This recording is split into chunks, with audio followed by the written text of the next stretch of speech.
Знаете ли защо се усмихнах? Защото вие сте човека, за който бях чел, че е дал 100 книги на своя син. 100 ли бяха?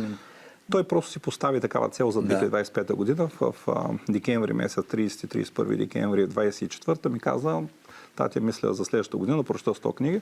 И съответно ме е питал, нали, кои книги да чета, и съм му давал постепенно следващи книги, но това си го е поставил като цел за изминалата година.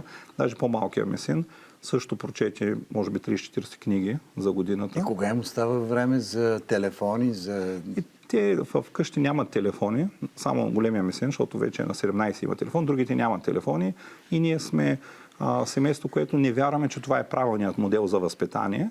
Нашите деца гледаме повече да общуват, да се занимават с различни начинания, да им дадеш възможност по някакъв начин да експериментират и направят различни неща, които да им предизвикат любопитство и интереса.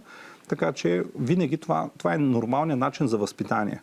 Нали, модерният начин, по който се случват нещата, е просто човек да избяга от отговорност. Нали, модерният родител дава телефон или предаване някакви неща, които детето да се ангажира, за да не му пречи. Докато това, което ние трябва да направим, е да ги вдъхновим. Просто в един момент, когато си с 4 деца, е малко по-трудно и съответно да отидеш на едно място, което е добре развито и се развива и има потенциал, много други семейства, е много по-добре и за самата среда. Така че преместихме се там като едно място, което има голям потенциал.